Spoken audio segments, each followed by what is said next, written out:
दोस्तों स्वागत है आपका अपने YouTube channel the Rishu classes में। तो दोस्तों आज मैं आपके लिए लेकर आया हूँ क्लास 10th महत्वपूर्ण प्रश्नों की आपके बोर्ड एग्जाम में हर बार पूछा जाता है, जो कि हम आपके बात करेंगे आज छंद की। ठीक है, तो छंद को आज हम पढ़ेंगे, जो कि बोर्ड एग्जाम में हर वर्ष 100% आने वाला क्वेश्चन है।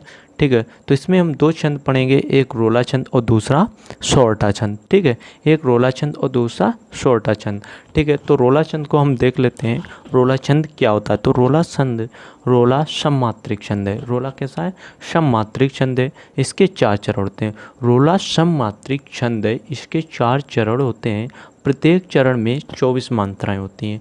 जो रोला हमारा है वो सममात्रिक छंद है, इसके 4 चरण होते हैं। प्रत्येक चरण में 24 मात्राएं होती हैं। 11 तथा 13 मात्राओं पर यति होती है। 11 तथा 13 मात्राओं पर क्या होती है?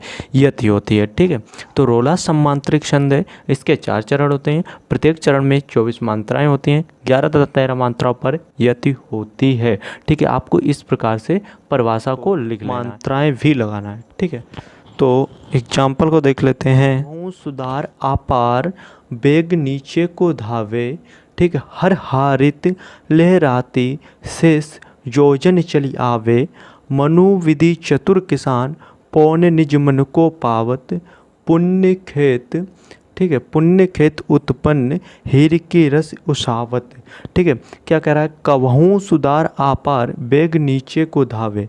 हर हारित लहराते शेष योजन चली आवे। मनु विधि चतुर किसान पौंड निज मन को पावत। पुण्य खेत उत्पन्न हीर की रस उसावत। ठीक है, तो इसमें मात्राओं को कुछ हमने इस प्रकार से चढ़ाया है। ठीक है, तो आपको मात्राओं को भी कुछ चढ़ा लेना है। ठीक है, तो अगला देख लेते हैं सोरठा छंद। ठीक है, सोरठा छंद को हम देख लेते हैं। सोरठा छंद में क्या कह रहा है कि सोरठा जो होता है हमारा दोहे का उल्टा होता है। ठीक है, आपको सोरठा की परिभाषा में लिखना है कि सोरठा दोहे का उल्टा होता है। सोरठा में 4 चरण होते हैं। पहले और तीसरे चरण में 11-11 मात्राएं तथा दूसरे और चौथे चरण में 13-13 मात्राएं होती हैं। चरण के अंत में यति होती है। चरण के अंत में क्या होती है? यति होती है। ठीक है, तो आपको परिभाषा किस प्रकार से लिखना है कि सोरठा दोहे का उल्टा होता है। ठीक है, सोरठा में 4 चरण होते हैं। पहले और तीसरे चरण में 11-11 मात्राएं तथा दूसरे और चौथे चरण में 13-13 मात्राएं होती हैं।